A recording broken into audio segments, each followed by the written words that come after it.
ఓం గం గణపతయే నమః. ఐం సరస్వత్యై నమః. ఓం శ్రీ గురుభ్యో నమః. హరి ఓం. ఓం శరణాగత దీనార్త పరిత్రాణ పరాయణే సర్వస్యార్తి హరే దేవి నారాయణి నమోస్తుతే. ఓం వాగర్ధావివ సంపృక్తో వాగర్ధ ప్రతిపత్తయే జగతః పితరో వందే పార్వతీ పరమేశ్వరో. ఉమామహేశ్వరార్పణమస్తు. వీక్షిస్తున్నటువంటి ప్రేక్షకులందరికీ కూడా ఈ మార్చి మాసంలో 2026 సంవత్సరము మనకి 19వ తారీఖున వచ్చేటటువంటి శ్రీ పరాభవనామ సంవత్సర నూతన సంవత్సర యుగాది శుభాకాంక్షలు. ఈ సంవత్సరం అంతా వచ్చే సంవత్సరం వరకు కూడా గ్రహాల యొక్క స్థితిగతులు అందరికీ అనుకూలించి వారి యొక్క జన్మజాతకాలు కూడా అదృష్ట భాగ్యాన్ని కలుగజేసి మీకు ఆ పార్వతీ పరమేశ్వరులు దీర్ఘ ఆయుష్యు ఆరోగ్యము అనుకున్నటువంటి ప్రయత్న కార్యాలన్నీ కూడా సాధించేటటువంటి ఆ యొక్క అకుంఠిత దీక్షని ప్రసాదించాలని ఆశిస్తూ ఆశీర్వదిస్తూ మరి మార్చి మాసంలో మనకి 3వ తేదీన ముఖ్యంగా మంగళవారము ఫాల్గుణ మాసము శుద్ధ పౌర్ణమి తిథి రోజున మంగళవారం రోజున మధ్యాహ్నం 3:20 నుంచి సాయంత్రము 6:48 వరకు మనకి పాక్షిక చంద్రగ్రహణము సింహరాశిలో పూర్వ ఫల్గుని జన్మ నక్షత్రం అంటే పూర్వ ఫల్గుని నక్షత్రంలో చంద్రుడు కేతువుతో కలిసి కేతుగ్రస్త ఉదయ పాక్షిక చంద్రగ్రహణం ఏర్పడుతోంది. కాబట్టి ముఖ్యంగా ఈ యొక్క చంద్రగ్రహణం అనేటటువంటిది సూర్యాస్తమయం తర్వాత కనుక వచ్చినట్లయితే పరిపూర్ణంగా మనకి దాని యొక్క నియమాలు వర్తించేటటువంటి అవకాశం ఉండేది. అయితే మధ్యాహ్నము అంటే సూర్యాస్తమయానికి ముందే అది ప్రారంభమైంది కాబట్టి సూర్యాస్తమయం 6:05 తర్వాత నుంచి ఒక 40 నిమిషాలు 39 నిమిషాలు మనకి ఈ యొక్క పాక్షిక చంద్రగ్రహణం అనేది మోక్షకాలం కనిపిస్తుంది. కాబట్టి పట్టు విడుపు స్నానాలన్నీ కూడా సూర్యాస్తమయంలోనే పట్టు స్నానము చేసి దానికి సంబంధించినటువంటి మంత్రదీక్షలు ఎవరికన్నా ఉంటే ఆ యొక్క ఉపాసనని చేసుకోవటం, అలాగే పట్టు విడుపు స్నానం కూడా 6:48 చేసేసి ఆ తదుపరి అందరూ కూడా చక్కగా 1 గంట తర్వాత సంప్రోక్షణ కార్యక్రమం చేసుకున్న తర్వాత భోజనాదులను స్వామివార్లకి దేవుళ్ళకి చక్కగా ఆ యొక్క దేవతామూర్తులన్నీ కూడా శుభ్రం చేసుకొని భోజనాదులు స్వీకరించవచ్చు. ఉదయం పూట మాత్రము 9 గంటల లోపల భోజనం అన్నా అల్పాహారం అన్నా భుజించాలి. ఎందుకంటే 7 గంటలు 8 గంటల ముందు వరకు కూడా ఈ యొక్క గ్రహణం యొక్క శూల ఉంటుంది కాబట్టి అది ఆరోగ్యానికి కొంత ఇబ్బందికరంగా మన యొక్క ఋషులు వివరించి చెప్పారు. కాబట్టి ఈ చంద్రగ్రహణం రోజున కొంచెం ఆ సమయంలో గర్భవతులు సాధ్యమైనంత వరకు గణపతి ఆరాధన చేసుకోండి. ఓం గం గణపతయే నమః. చంద్రుడు కేతువు కలిసి ఉండటం దోషప్రదం కాబట్టి మానసికమైనటువంటి విపర్య చర్యలు కలగకుండా గణపతి ఆరాధన చేసుకోండి. కొంతమంది చక్కగా ఓం సుబ్రహ్మణ్యేశ్వరాయ నమః, ఓం శరవణ భవాయ నమః, ఓం దుర్గాయే నమః ఈ నామస్మరణని ఎక్కువగా 3:20 నుంచి కూడా 6:40 వరకు మీరు ఇంట్లో ఏ పనైనా చేసుకుంటూ అయినా సరే స్మరించండి. ఎటువంటి భయము ఆందోళన పడవలసిన అవసరం లేదు. మరి ముఖ్యంగా ఈ యొక్క మేషాది మీనరాశి పర్యంతము 12 రాశుల వారికి ఈ మార్చి 1వ తేదీ నుండి మార్చి 31వ తేదీ వరకు మరి వీరికి గ్రహాల యొక్క స్థితిగతులను తెలుసుకుంటూ మరి కుంభరాశిలో ఈ మాసమంతా కూడా ముఖ్యంగా మార్చి 1వ తేదీ నుండి కూడా మనకి కుజుడు రాహువు అట్లాగే రవి బుధుడు శుక్రుడు మార్చి 2వ తారీఖున మీనరాశిలోకి వెళ్ళిపోతున్నారు. మార్చి 2వ తారీఖున ఉచ్చస్థిత రాశి అయినటువంటి మీనరాశిలోకి శుక్ర భగవానుడు శనితో కలిసి ఉంటాడు. అట్లాగే కుంభరాశిలో రవి మార్చి 14, 15వ తేదీ వరకు ఉంటాడు. తదుపరి మీనరాశిలో రవితో శుక్రుడితో కలిసి ఉంటాడు. అలాగే బుధుడు రాహువు కుజుడు మాత్రము ఈ యొక్క నెల రోజులు కూడా ఆ యొక్క కుంభరాశిలో ఉండి మరి కొన్ని రాశుల వారికి శుభప్రదమైనటువంటి యోగాన్ని ఇస్తున్నారు, కొంతమందికి ఇబ్బందికరమైనటువంటి కాలంగా ఆ గ్రహాలు ఇవ్వబోతున్నాయి. అట్లాగే మిథున రాశిలో ఉన్నటువంటి గురువు మార్చి 11వ తేదీ నుండి కూడా రిట్రోగ్రేడ్ అంటే వక్రీగత స్థితి నుంచి రుజుమార్గంలోకి ప్రయాణం చేస్తాడు కర్కాటక రాశి వైపుకి. అలాగే కేతువు సింహరాశిలో తన యొక్క పుబ్బా నక్షత్రంలో ఆయన అంటే కేతు అనేటటువంటి వాడు మార్చి 29 వరకు కూడా పూర్వ ఫల్గుని నక్షత్రంలోనే సంచారం చేస్తూ ఉంటాడు. కాబట్టి ఈ విధంగా చంద్రుడు 2.5 రోజులకి కూడా రాశి పర్యంతం మారుతూ ఉంటాడు. కాబట్టి ఆయన ఇచ్చేటటువంటి మానసిక స్థితిగతులన్నీ కూడా వారఫలాలు అన్వయించి ఉంటాయి. ముఖ్యంగా మరి ఈ యొక్క పంచగ్రహ కూటమి అంటే చతుర్గ్రహ కూటమిగా మనం చెప్పుకోవచ్చు. ఏదైనా సరే ఈ నెల రోజులు కూడా కొంత వైవిధ్యకరమైనటువంటి పరిస్థితుల్ని ఎదుర్కోబోతోంది ప్రపంచము, ప్రకృతి. ఆ ప్రకృతిలో బతుకుతున్నటువంటి మనలాంటి సామాన్య మానవులు, ఎన్నో రకాలైనటువంటి జీవ జలరాశులు కావచ్చు, మనకున్నటువంటి పంచభూతాలు కూడా మన మీద కాస్త శాసించేటటువంటి అవకాశం ఎక్కువగా ఉంది. కుజుడు రాహు యొక్క కలయిక అంత మంచిది కాదు, అనర్థదాయకము. సరే, దీనిని అంగారక గ్రహయోగము అంటారు, కానీ ఇది కొన్ని రాశుల వారికి అయితే కనుక చాలా బెడదనిస్తుంది. జన్మజాతక రీత్యా ఈ యొక్క గ్రహాలు ఏదైనా సరే కాస్త ప్రతికూలమైనటువంటి పరిస్థితులను కనుక కలగజేసేటటువంటి పరిస్థితి ఉన్నట్లయితే మటుకు మరి వారు ఇప్పుడు వారి యొక్క జన్మరాశి నక్షత్ర రీత్యా ఎన్నో సమస్యలు, మానసిక సమస్యలు కావచ్చు, ఆర్థిక సమస్యలు, వ్యక్తిగత సమస్యలు కావచ్చు, కుటుంబ సమస్యలు, భార్యాభర్తలు, సంతానపరమైనటువంటి సమస్యలు, ముఖ్యంగా వృత్తి ఉద్యోగ వ్యాపార సమస్యలు, ఇవన్నీ ముఖ్యంగా దేహ అనారోగ్య సమస్యలు అనేటటువంటి కలగటానికి, ప్రమాదాలు ఎక్కువగా జరగడానికి అవకాశాలు ఉన్నాయి. కాబట్టి కొంచెం జాగ్రత్త వహిస్తూ సుబ్రహ్మణ్య ఆరాధనని ఆరాధిస్తూ సుబ్రహ్మణ్యేశ్వరుణ్ణి ఈ నెల రోజులు ఎవరైతే ఆరాధిస్తారో ఈ కుజగ్రహము, రాహుగ్రహము, కేతుగ్రహము యొక్క ఆ కలిసినటువంటి ఆ యుతి దోషము పోగొట్టుకున్న వాళ్ళు అవుతారు.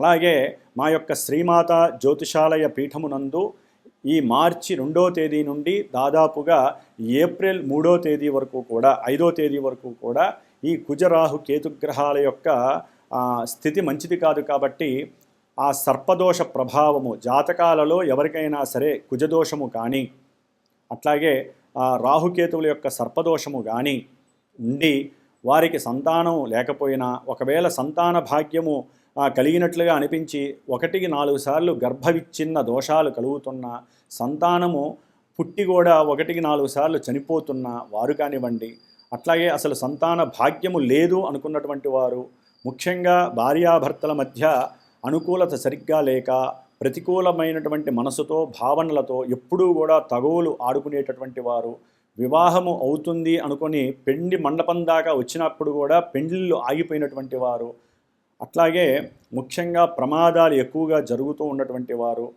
మానసికంగా ఒకరిని ఇష్టపడి ఆ ఇష్టము ఇంట్లో వాళ్ళు కాదని, లేకపోతే మీ గ్రహస్థితి మీ జన్మజాతకంలో ఆ యొక్క ప్రేమ వివాహం జరక్క మీరు ఇబ్బంది పడి, ఒక్కోసారి జన్మజాతకంలో కనుక ఈ యొక్క గ్రహాల యొక్క అసమతుల్యత ఉన్నట్లయితే, ఇబ్బందికరమైనటువంటి వారు స్థానాల్లో ఉన్నట్లయితే ఇప్పుడు వారు కొంత అఘాయిత్యపరమైనటువంటి ఆత్మహత్యా ప్రయత్నాలు కొంతమంది చేసుకునే పరిస్థితులు ఉంటాయి.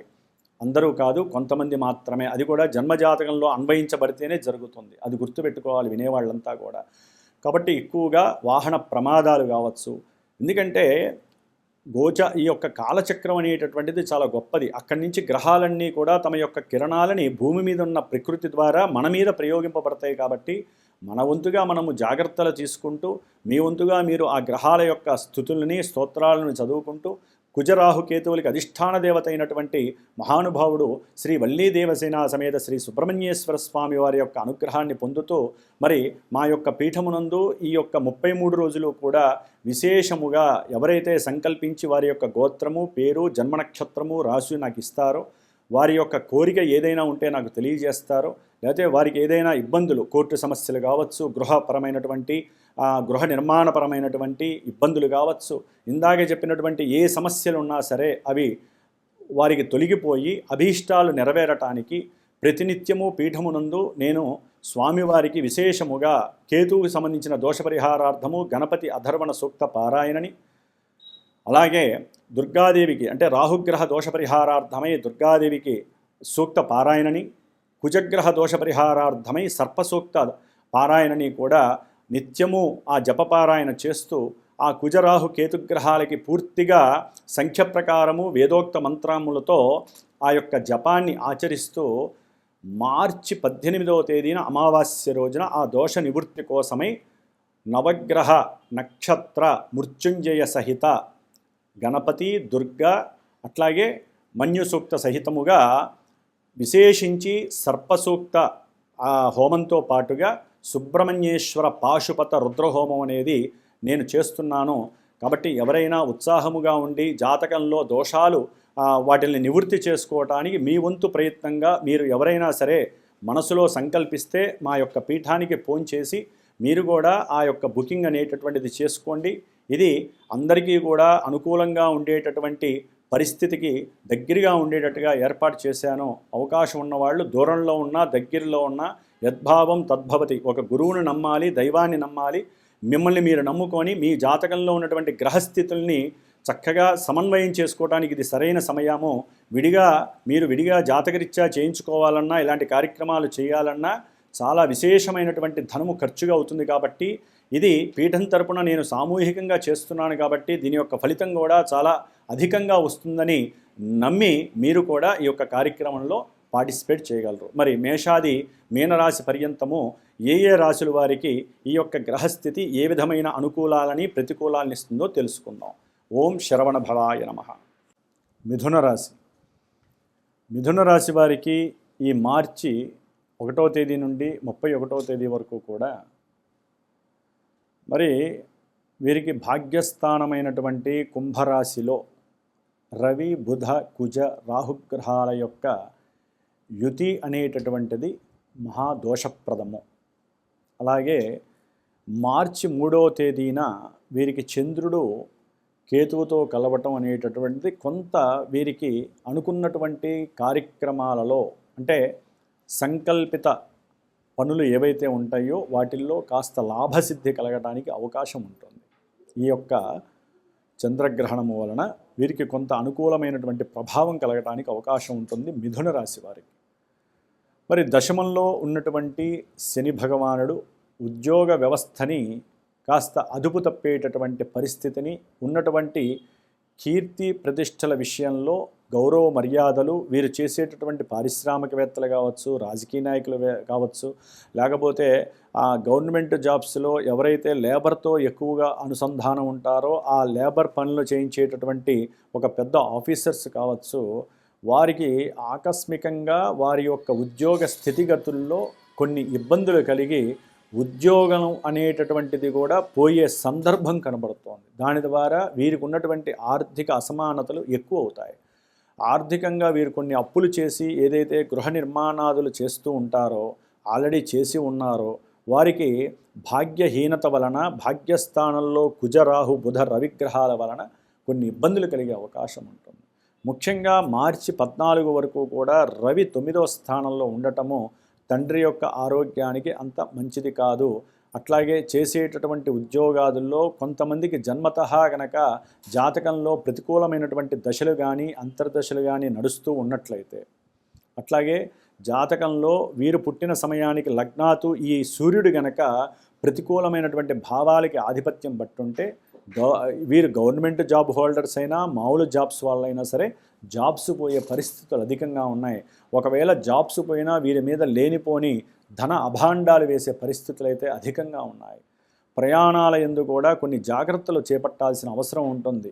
కొన్ని ప్రమాదాలు దూర ప్రాంత ప్రయాణాలు పెట్టుకొని చక్కగా సరదాగా వెళ్ళొద్దాము, లేకపోతే ఉద్యోగం పని మీద వెళ్ళొద్దాము అని అనుకున్నటువంటి వారికి కొంత ప్రతికూలమైనటువంటి పరిస్థితులు అయితే కనిపిస్తున్నాయి. ఎందుకంటే ఈ యొక్క కుజుడు రాహువు అనేటటువంటి గ్రహాలు ఎప్పుడైతే కలుస్తాయో ఆ భావాలను దెబ్బతీస్తాయి. అట్లాగే చేసేటటువంటి ఉద్యోగంలో వీరి తప్పు ఉన్నా లేకపోయినా వీరు ఏదో విధమైనటువంటి ఆర్థిక సమస్యల్లో ఇరుకిచ్చేటట్టుగా చేసేటటువంటి ప్రయత్నం చేస్తారు అవతల వ్యక్తులు, ఉద్యోగస్తులు. అట్లాగే సూర్యగ్రహము ఎప్పుడైతే 10వ స్థానంలోకి మారుతుందో వీరు అనుకున్నటువంటి ఉద్యోగ ప్రయత్న కార్యాలు సఫలీకృతమవుతాయి. ఉన్నతమైనటువంటి రాజకీయ అధికారులను సమావేశం అవటం, వాళ్ళతో సమాలోచనలు చేయటం, ఏదైనా ఒక వృత్తిపరంగా కానీ లేదా వైద్యాలయాల పరంగా కానీ లేకపోతే పెద్ద పెద్ద పారిశ్రామిక నిర్మాణాలు చేపట్టేటటువంటి భవనాల పరంగా కానీ అదే వాటిల్లో ఉద్యోగాలు ఇవ్వటానికి ఎవరెవరిని నియమించాలని కానీ, లేకపోతే రాజకీయ రంగంలో ఎవరికి కాస్త లోక్సభలు కానీ, రాజ్యసభలు కానీ వీటిల్లో ఎవరిని పెట్టుకోవాలి, ఎవరు దీనికి సమర్థులు అనేటటువంటి కొంతమందిని నియమింపజేయటం కానీ, ఇట్లా మిథున రాశిలో ఉన్నటువంటి పొలిటీషియన్స్కి ఎవరైతే ఉన్నారో, పొలిటీషియన్స్గా ఎదగాలని కోరుకుంటున్నారో వారికి కొంత అనుకూలమైనటువంటి పరిస్థితులు కనిపిస్తాయి. అకస్మాత్తుగా కలిగే పరిస్థితులు, అది కూడా కొంత జాగ్రత్తలు తీసుకోవాలి. తండ్రి గారి ఆరోగ్య విషయంలో కూడా ఈ మార్చి 15 తర్వాత కొంత అసమానతలు తొలగిపోయి అనుకూలమైనటువంటి భావనలు కనిపిస్తున్నాయి. గవర్నమెంట్ జాబ్స్ పరంగా వీరు ఎంత ప్రయత్నం చేసినా వాటిల్లో వారికి అనుమానమే కనిపిస్తుంది. అట్లాగే వ్యాపారస్తులు ఎవరైతే ఉన్నారో వారికి సంబంధించి ఉన్నతమైనటువంటి భాగస్వామ్యాన్ని అప్పటి వరకు చక్కగా నడిపిస్తున్నటువంటి వారికి ఆ భాగస్వామ్యంలో లోపం కనిపించే అవకాశం ఉంటుంది. ఎందుకంటే జన్మరాశిలోనే గురుడుండి ఆరోగ్యాన్ని, ఆలోచనల్ని, వ్యక్తిత్వాన్ని, భాగస్వామ్య అవయోగాన్ని కలుగజేసే పరిస్థితి ఈ గురుడు ఇస్తూ ఉన్నాడు. ఈయన ఇంకా మార్చి 11వ తేదీన రుజుమార్గాల్లో ప్రయాణం చేస్తూ కొన్ని శుభాలను ఇవ్వడానికి అవకాశాలు ఉన్నాయి. అంటే దేహపరంగా ఏదైనా సరే మెడకు సంబంధించి, లేకపోతే భుజాలకి సంబంధించినటువంటి, లేకపోతే వ్యక్తిగతంగా కొన్ని కార్యక్రమాలు అనుకుంటారు. వ్యాపారంలో ఏదైనా వృద్ధి చేయడానికి చేసేటటువంటి సమాలోచనలన్నీ కూడా ఈ యొక్క మార్చి 11 తర్వాత నిదానంగా అమల్లోకి అయ్యే అవకాశాలు ఉంటాయి. కాస్త గురుగ్రహ బలం కొంతవరకు వీరికి అనుకూలిస్తుంది. అలాగే ఈ యొక్క మిథున రాశి వారికి అన్నదమ్ములకి సంబంధించినటువంటి కొన్ని అప్పుల విషయంలో లేకపోతే తండ్రి గారి యొక్క ఆర్జిత విషయంలో వీరి మధ్య అనుకోని సంఘటనల ద్వారా ఇబ్బందులు తలెత్తి తండ్రి గారికి ఎదురు చెప్పేటటువంటి పరిస్థితులు కలుగుతాయి. అట్లాగే కొంతమందికి అప్పు చేసి తీరుద్దాం అనుకుంటారు, లేదా కొంతమందికి మాట సహాయం చేస్తారు. వారు పనిచేసేటటువంటి సేవక వృత్తిలో లేకపోతే ఫ్రెండ్స్ పరంగా కావచ్చు, ఎవరికో ఒకరికి 10 రూపాయలు ఇవ్వటానికి వీరు సంతకం అన్నా పెట్టడం, లేకపోతే వీరు మాటన్నా ఇవ్వటము, ఇలాంటివి చేయటం ద్వారా వీరు లేనిపోని అగచాట్లు ఇరుక్కోవటం జరిగి వీరికి ఉన్నటువంటి ఆ యొక్క సమర్థత మీద కూడా వేటుపడే అవకాశం ఉంటుంది. వీరికి ఉన్నటువంటి ధైర్యము, సాహసము, పరాక్రమము ఇవన్నీ కూడా సాహసోపేతమైనటువంటి నిర్ణయాలు తీసుకోవడానికి ముందుకు వెళ్తారు, వెనక్కి జంకుతారు. అసలు వాళ్ళు ఏం చేస్తారో తెలియక కన్ఫ్యూజన్ స్టేజ్లోకి వెళ్ళిపోతారు. ఒక్కోసారి చేతిలో డబ్బు ఉంటుంది, ఏదో ఎవరికి తెలియకుండా ఆఫీసుల్లో వచ్చినటువంటి డబ్బును దాచుకున్న వాళ్ళు ఉంటారు. వాటిల్ని అప్పులు తీర్చేయడానికి సిద్ధమైతే అది కాస్త వేరే వైపుకి టర్న్ అయ్యే అవకాశం ఉంటుంది. అంటే పిల్లల చదువురీత్యా కావచ్చు, వారి యొక్క వ్యక్తిగత ఆరోగ్యం బాలేక కావచ్చు, లేకపోతే ఏదైనా దూర ప్రయాణాల గురించి కావచ్చు, ఆ డబ్బుని డ్రా చేయటమో, ఆ డబ్బుని తీసి లేనిపోని ఖర్చులు చేయటమో ఇలాంటివి జరిగే అవకాశం ఉంటుంది. కాబట్టి దూర ప్రయాణాలకి సంబంధించి, తండ్రికి సంబంధించి విషయాలలో పూర్వపుణ్య ఫలం అనేటటువంటిది పూర్తిగా నశించే సమయం ఇది. మార్చి 15 వరకు సూర్యుడు కూడా అక్కడే ఉండేసరికి.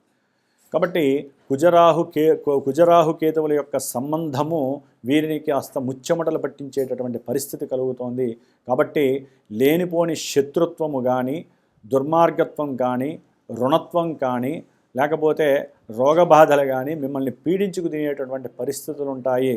కొంతమందికి అయితే కనుక గర్భధారణ చేసినటువంటి స్త్రీలకి ఔషధాలు వికటించి లేనిపోని పరిస్థితులను కూడా కలగజేసి గర్భం మీద దాని ప్రభావం కలగటానికి అవకాశం ఉంటుంది. కొంచెం జాగ్రత్త పడాలి. అట్లాగే తల్లిగారి కొంతమంది మిథున రాశి వారికి తల్లిగారి యొక్క అనారోగ్యం, నర్వస్ సిస్టమ్ అనేటటువంటిది కొంత బలహీనపడి అనారోగ్యపరంగా వీరికి ఉన్నటువంటి ఆస్తిపాస్తులు అమ్ముకునే పరిస్థితి వస్తుంది. అది కూడా తక్కువ అమౌంట్లో అమ్మే పరిస్థితి వస్తుంది. కాబట్టి ఈ యొక్క సమస్యల నుండి ఎదుర్కోవటానికి, అట్లాగే వీరికి కాస్త మార్చి 15 తర్వాత ఉద్యోగ ఆరోగ్య విషయాలలో తండ్రి గారి యొక్క విషయంలో కొంతవరకు అనుకూలత వస్తుంది. అది కూడా శుక్రుడు శనితో రవితో కలిసి ఉండటం ద్వారా ఉచ్చస్థిత శుక్రుడు వీరికి మిథున రాశి వారికి సంతానపరంగా భాగ్యాన్ని ఇచ్చినట్టే ఇస్తాడు. కానీ హాస్పిటల్కి వెళ్ళిన తర్వాత అది నెగిటివ్ వచ్చింది అనేటటువంటి మాటతో వీరు నిర్వీర్యమయ్యే పరిస్థితి వస్తుంది. ఎందుకంటే శని ముందుకు తీసుకువెళ్ళని వీడి వ్యవహారాన్ని శుక్రుడితో కలిసి ఉన్నాడు కాబట్టి వీరు ఏదైనా సరే స్త్రీలు గనక గర్భధారణ ధరించి ఉన్నట్లయితే హనుమంతుల వారికి సంబంధించిన సుందరాకాండలో ఏదో ఒక పారాయణ చేయండి. సర్గని ఆ సర్గని పారాయణ చేయడం ద్వారా లేదా మొత్తము తాత్పర్యం చదవటం ద్వారా లోపల మీకు కలుగుతున్నటువంటి కొన్ని మనోవికారాలు, శారీరక రుగ్మతలు, లేకపోతే ఈ గ్రహాలు బయట నుంచి వచ్చేటటువంటి శనిగ్రహ ఆ కిరణాలు మిమ్మల్ని తాకకుండా హనుమంతుల వారు మీకు మీ యొక్క బిడ్డని రక్షిస్తూ ఉండేటటువంటి పరిస్థితి కలుగుతుంది. కాబట్టి ఏది ఏమైనా మిథున రాశి వారు భాగ్యపరంగా కలిసి రావాలన్నా, అట్లాగే అప్పులు తీరాలన్నా, అన్నదమ్ముల మధ్య కోర్టు వ్యవహారాదులు మిమ్మల్ని మీకున్న మొత్తం సంపదని కూలదూసే పరిస్థితి ఎదురవుతోంది. కాబట్టి జాతకంలో ఎవరికైనా సరే ఘోరమైనటువంటి దశలు, అంతర్దశలు, కొన్ని ఇబ్బందులకరమైనటువంటి స్థానాల్లో గ్రహాలు ఈ కుజరాహువులు ఉన్నప్పుడు కంపల్సరీ ప్రయాణాలలో ఆటంకాలు, ప్రమాదాలు, కోర్టు సమస్యల్లో మిమ్మల్ని ఒక స్థాయికి తీసుకెళ్లేటువంటి పరిస్థితి, డబ్బంతా కూడా మీరు ఆ పొలాలమ్మి ఈ పొలాలమ్మి అప్పులు చేసి సొప్పులు చేసి చివరికి మీరు పనిచేసే ఆఫీసుల్లో కూడా రుణాన్ని తెచ్చుకొని లాయర్లకి, న్యాయస్థానాలకి పెట్టి పూర్తిగా వాటిల్ని దిగజార్చే ప్రయత్నం కూడా జరిగే అవకాశం ఉంటుంది ఈ కుజరాహుల యొక్క సంబంధం. కాబట్టి తప్పకుండా మీరు సుబ్రహ్మణ్య భుజంగ స్తోత్రాన్ని చదవండి. కుజగ్రహానికి నిత్యము దేవాలయానికి వెళ్ళి నవగ్రహానికి 7 ఒత్తులతో దీపారాధన చేయండి. ప్రతి మంగళవారము కూడా రాహుకాల సమయంలో అవకాశం ఉంటే వివాహం కాని వాళ్ళు, సంతానం గురించి వెయిట్ చేస్తున్న వాళ్ళు, భార్యాభర్తలు ఎడబాటు కాకుండా అన్యోన్యంగా కలిసి ఉండటానికి రాహుకాల దీపారాధన మధ్యాహ్నం 3 నుంచి 4:30 మధ్యలో చేసి రండి. కాస్త ఆ యొక్క శక్తి మిమ్మల్ని ఆరాగా కాపాడే అవకాశం ఉంటుంది. లేదా జాతకంలో విపరీతమైనటువంటి కష్ట నష్టాలు పడుతున్న వాళ్ళు ప్రజెంట్ కూడా నేను చెప్పినటువంటి ఈ యొక్క సమస్యలు ఎవరన్నా ఎదుర్కొంటే కనుక తప్పకుండా నా యొక్క పీఠంలో జరిగేటటువంటి ఈ కుజరాహు కేతువుల యొక్క జపతపాదులు, అట్లాగే చేసేటటువంటి మార్చి 18 అమావాస్య రోజున చేసే సుబ్రహ్మణ్య పాశుపత రుద్రహోమము, నవగ్రహ నక్షత్ర హోమం, మృత్యుంజయ హోమంలో మీరు కూడా మీ యొక్క గోత్రనామాదులు ఇచ్చి ఉన్నంతలో పార్టిసిపేట్ చేసుకోండి. దీనివలన మంచి సౌఖ్యవంతమైనటువంటి జీవితము కలక్కపోయినా మీకున్నటువంటి సౌఖ్యకరమైనటువంటి జీవితం కోల్పోకుండా ఉండేటటువంటి పరిస్థితికి సుబ్రహ్మణ్యేశ్వరుడు మిమ్మల్ని సదా కాపాడుతాడు. ఎవరికైతే వివాహ వ్యవస్థలో బాగా ఆటంకాలు ఎదురవుతున్నాయో, ఇల్లీగల్ కాంటాక్ట్స్ కలుగుతున్నాయో, వ్యాపారంలో ఉద్యోగంలో మీకు మోసాలు జరుగుతున్నాయో వారందరూ కూడా ఈ యొక్క పరిస్థితుల్ని ఎదుర్కోవడానికి చేసే ప్రయత్నంలో ఈ యొక్క పీఠంలో నేను ప్రత్యేకించి ఈ సర్పసూక్త పారాయణ పెట్టుకున్నదే ఈ కుజరాహువుల యొక్క దోష ప్రధానం కోసం. కాబట్టి ఎవరైనా అవకాశం ఉంటే సంప్రదించండి. అందుబాటులో అందరికీ అనుకూలంగా ఉండే విధంగా నేను ఏర్పాటు చేశాను. కాబట్టి మీరందరూ కూడా తప్పకుండా ఈ చంద్రగ్రహణం రోజున ఆ సమయంలో గణపతి ఆరాధన చేయండి, గణపతి అష్టోత్తర పూజ చేయండి. ఏది మార్చి 3వ తేదీన అనుకున్న కార్యాలన్నీ కూడా ఈ గ్రహస్థితిని ఎదిరించి మీరు చేసేటటువంటి ప్రయత్నపూర్వక లాభసిద్ధి కలుగుతుంది. ఓం గం గణపతయే నమః.